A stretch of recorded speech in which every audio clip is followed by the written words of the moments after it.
Hello, everyone, and welcome to the Venture Fuel Visionaries podcast. I'm your host, Fred Schonenberg, and I'm so excited today. We have Dan Kihanya. Dan is an entrepreneur, an investor, and a mentor. He is the director of REI's Path Ahead Ventures and host of Founders Unfound podcast. Dan is dedicated to empowering diverse entrepreneurs and driving growth in the startup world.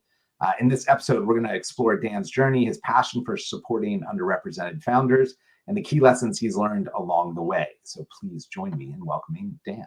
Dan, welcome to the show. Thank you so much, Fred. I'm super excited to be here. I'm excited to put a microphone on our conversations. I always enjoy catching up with you, and maybe to level set the group, can you share a little bit about the inspiration for Path Ahead Ventures at REI? Yeah, absolutely. And thanks again for this opportunity. I always really appreciate any chance I get to talk about Path Ahead Ventures, and certainly this is a great venue. So I won't give too much of a long story arc, but back in 2020, like most corporations, the co-op did a full introspection around how we look at racial equity. So we really wanted to emerge from that time, and try to accelerate our efforts around racial equity and inclusion. So we looked at every piece of our business, really. So customers, employees, community partners, and of course the brands that we carry and that the industry supports.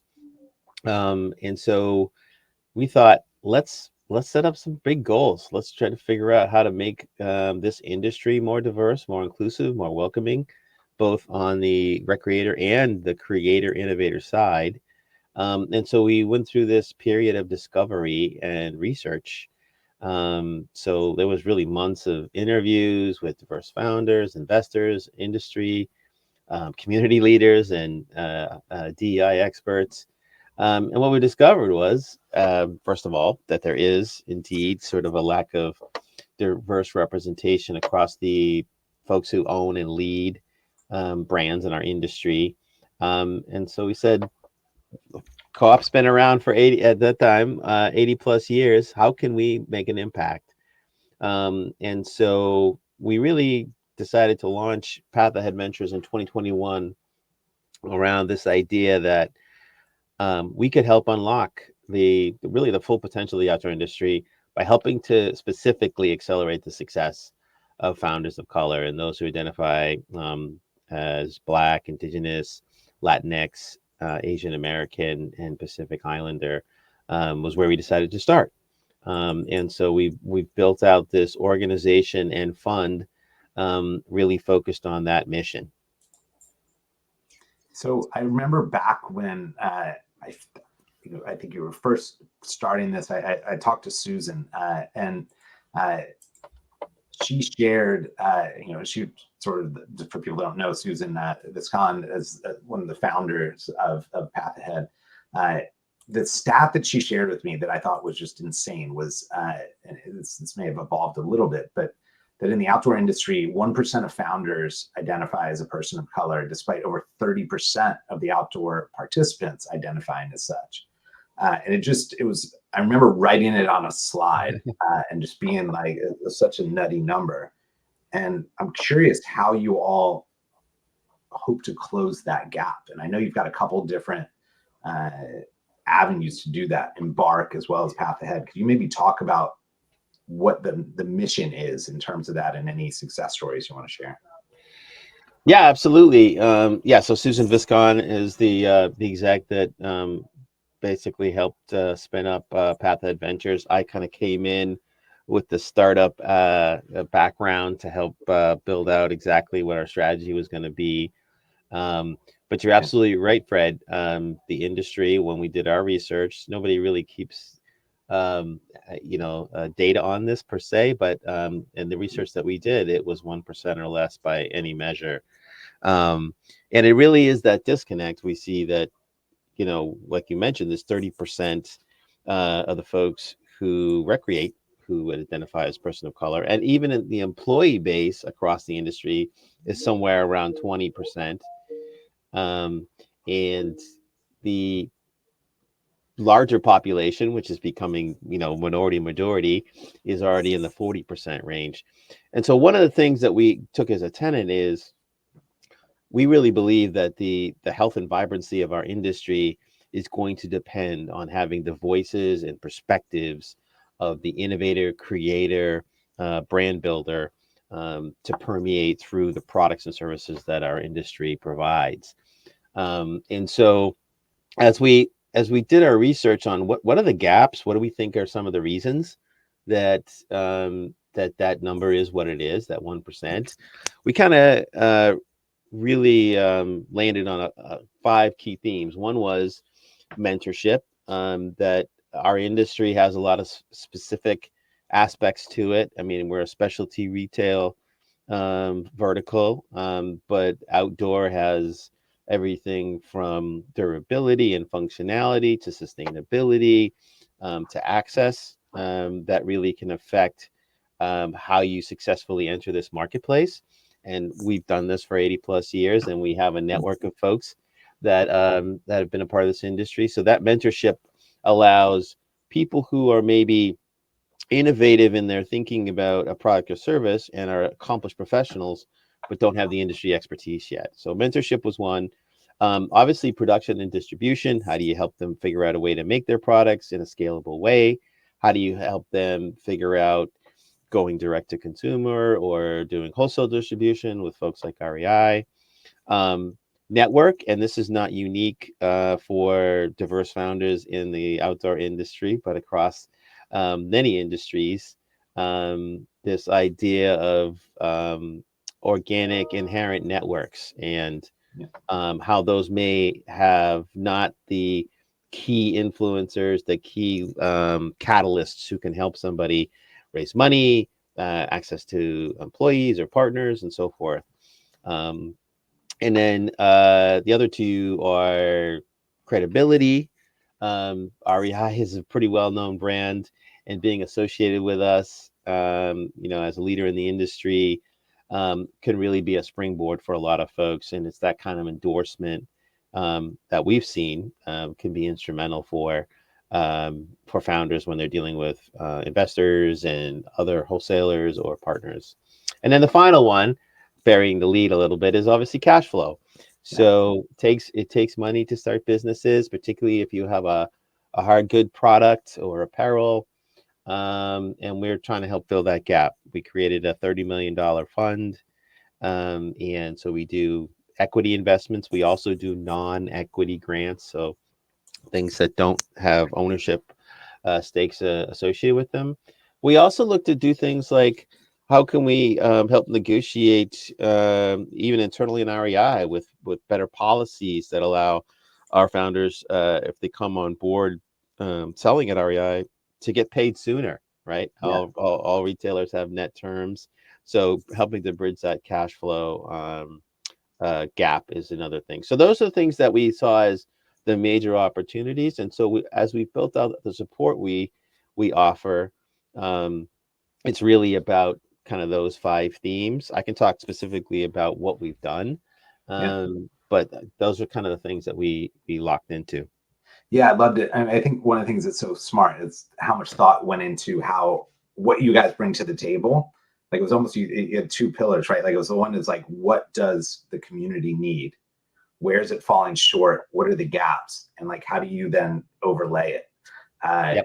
And it's really special. And I mean, I think what's cool is watching the evolution of this too, is even over time, right? Then you kind of brought in the Embark program, which maybe you could talk a little bit about, like looking at more early stage and helping those companies get to where they might be investable from a path ahead standpoint. But can you talk about that sort of, I mean, you guys have been so nimble, right, in terms of how you structure it and learning each year as you do it. But we would love some thinking around that.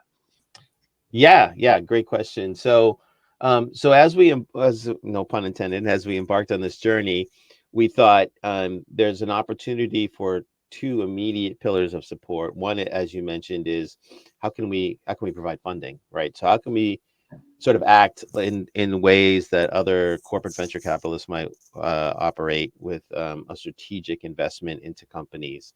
But what we saw was that if we swim upstream in sort of that founder journey, there's an opportunity for us to help build the pipeline, for us to help encourage people to be entrepreneurs in the industry, and to help them at those critical early stages.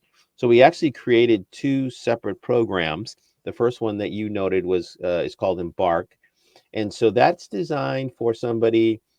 They have a day job, they have a great idea, maybe they have a prototype if it's a product, maybe they've done a bunch of customer discovery, maybe they've done things like sold at farmers markets or done some early really small Kickstarter campaigns. So something where they either haven't started or they're really really at the very beginning. And so we created Embark as almost like a foundational entrepreneur school for Yeah. the outdoor industry. And so it's a 12-week cohort-based virtual program where we dig into the fundamentals of how to vet your product idea, get customer feedback, determine your early supply chain capabilities. What are the things that you need to look out for? And so we give 15 to 20 participants each cohort. We give them a $10,000 grant, non-equity grant, with the idea that, hey, hopefully some of the learning here is going to say, I need to go and do a test there, or I can make my first prototypes or my test pack with that money. Yeah. And so we've had three cohorts of that go through so far. The other program is called Navigate, which is for companies that are up and running. They have a minimum of $200,000 in revenue, and those companies have product, they have customers, they have revenue, but they're looking to get to a next level, which may, if it's their choosing, include a journey to being sold at REI. So there's only 6 companies that participate at a time with Navigate, and that's a 16 to 18 week program that's virtual but sandwiched between in-person first week and an in-person second week or last week of the program. And so those companies are trying to get to some next level. Could be scaling supply chain, moving from direct to consumer into wholesale, including potentially REI. Could be a brand refresh. It could be a product roadmap. It could be just sort of fundamentally creating their overall business governance for scale. And so that program has run twice. Those companies get $25,000 grants, and then an option for a $100,000 convertible note from REI at their option. So once they're in the program, it's just up to them if they feel like it's the right time for them to take in that kind of equity money. And then the third place really is outside of the programs, the investment side, and we've done a dozen investments so far. No programming there. Those companies are farther along than those other 2 stages. And so those are our 3 points of entry that we started with. Yeah. And we felt like that was a good way to both build pipeline and support companies as they're emerging through the different seasons of product market fit into growth and scale.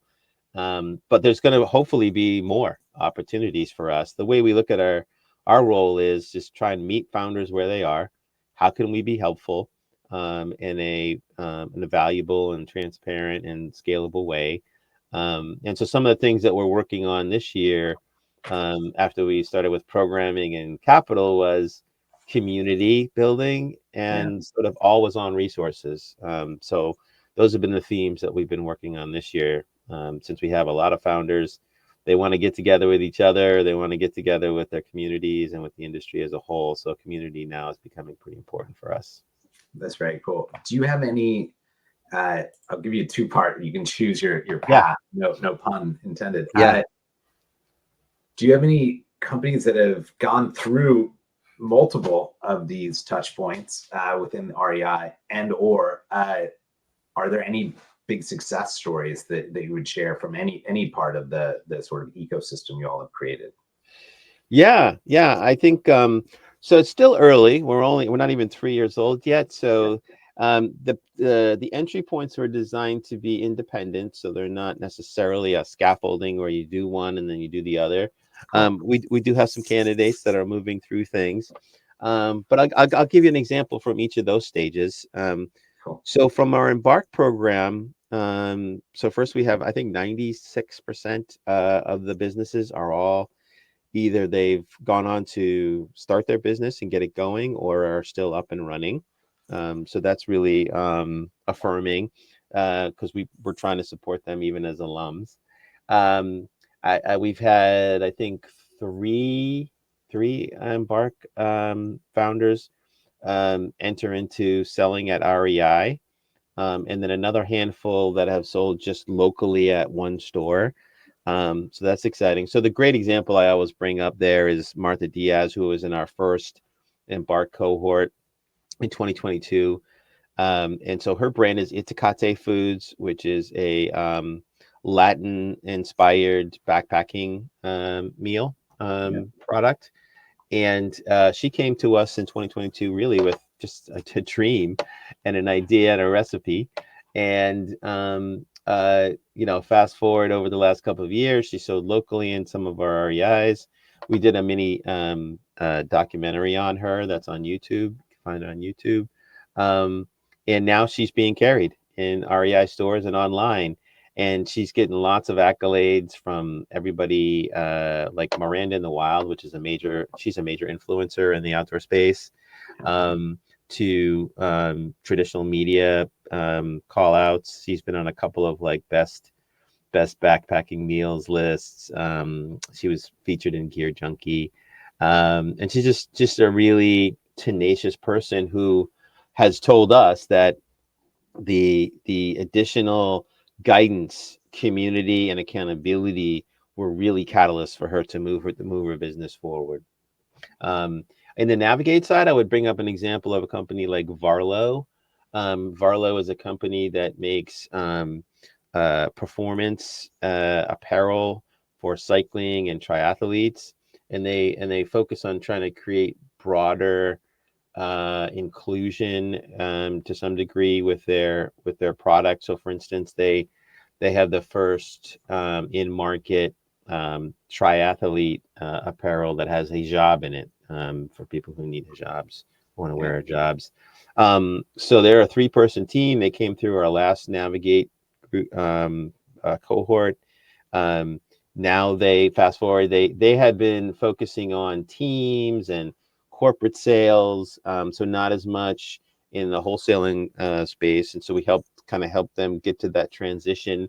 Now they are being carried in REI, and they've done some amazing activation work with some of our stores. They did a ride between 2 stores in California where they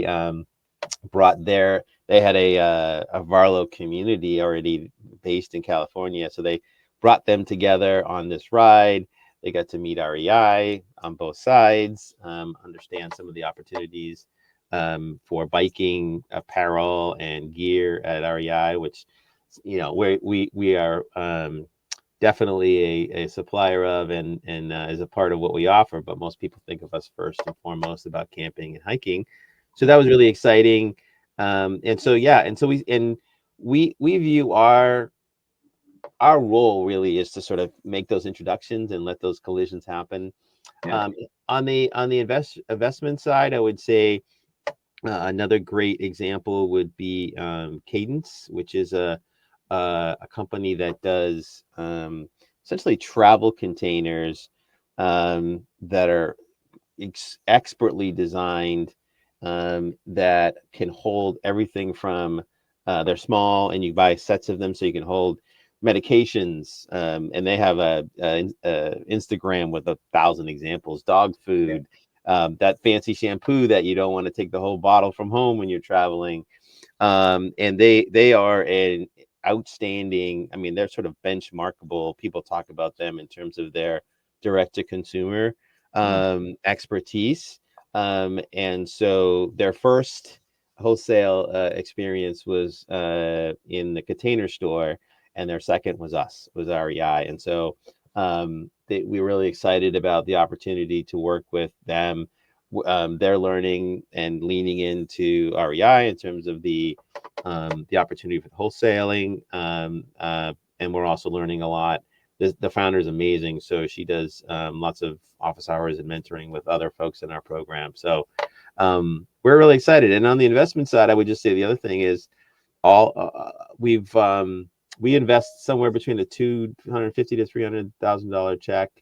And I think last time I checked, I mean, our portfolio had raised something like $30 million or something north of that since our investments. So Oh, great. companies that are still thriving and growing, which is not trivial, Fred, in this environment. No We all doubt. know it's been hard both to raise money and to survive as a startup. No doubt. We were just talking about that before I hit record. So yeah, that's very cool. We're gonna have to have a second episode to talk about your podcast because I love it. It's called Yeah. Founders Unbound. That's my plug for it. But I think one thing that's interesting is how that intersects with your work at Path Ahead. And so Hmm. I'm going to get you out of here on this question, which is how do you see the role of innovation in driving diversity? And I mean that both in like the startup ecosystem, but also thinking about venture capital overall or in large organizations. Um, Great I kind of, question. that's sort of the question. I guess I'll leave it there. I was going to give you a whole bunch of different parameters, but just take that where you'd like to. Uh, I I appreciate the question. I think there's definitely opportunities there. I would actually flip it and do the reverse. I think that diversity drives innovation. And Love it. so, for our industry, for instance, we have several founders that are in Path Adventures working on things like, for instance, size inclusivity for technical gear and apparel. Okay. So that's everything from larger size hiking pants to smaller frame backpacks, right? We also have people who are designing specifically for new segments, new communities. We have a brand called Calzone. Their founder, Munu Muhammad, they make active wear for women and girls. Again, looking for sort of performance wear that aligns with their values of modesty. So again, hijabs and coverings. Yeah. And so I see that the fact that people who bring different perspectives can influence the lens and the trajectory of innovation. Um, I also see from the other point of view, the good kind of purity of innovation is it is egalitarian, right? That it isn't necessarily dependent upon pedigree or who people. And in fact, a lot of times people who don't bring any preconditioned bias. I mean, why was Uber not created by the taxi You got it. industry, right? There So it is. innovation has this ability to say, not that we don't care who you are, but you can come from lots of different places. And if you want to do the connect the dots on a thesis and like, hey, what if we did this and then went off and proved that customers want that and it solves a problem that's not being solved for that customer today and the customer wants to pay for it, it really at the end of the day doesn't matter who it is. And so I think there is this element of sort of open uh, egalitarian capitalism that says if you got a better mousetrap, the market can reward you. There are obviously additional friction points and gaps, particularly from people of certain backgrounds, which is why Path Adventures exists and other groups like us. But at the end of the day, if you're solving a problem that others aren't solving, there's a way to get through that, and the market will reward you. Yeah, I love it. Where should people go to learn more about your work? And I'll plug the podcast. I do want to get you on just to talk about the podcast. It's great. But in terms of Path Ahead, is there a place that you guys want as like an entry for any listeners that'd be interested? Absolutely. Yeah. Thank you for that opportunity. So if you just go to rei.com, the main page in the footer, I think it's under Learning and Community. You'll see a link to Path Adventures, or you can just go right directly to our landing site, which is rei.com /path ahead. Simple. And then we have stuff about our founders there, our different programs, investment. You can sign up to get updates from us, either as a founder, if you want to know what kind of resources are coming down the pike, or when we have applications open, or if you just want to keep up to date with the sort of the comings and goings of what's going on with Path Adventures. Dan, well, this has been great. Thank you for your time, and also for everything you're doing to ignite change. It's amazing. I've loved getting to watch it and seeing how you've evolved it over time. Thank you, Fred, and thank you for what you do, because I know venture fuel is in this game too, and an important part of the ecosystem. So thank you as well, and thank you for the opportunity to share.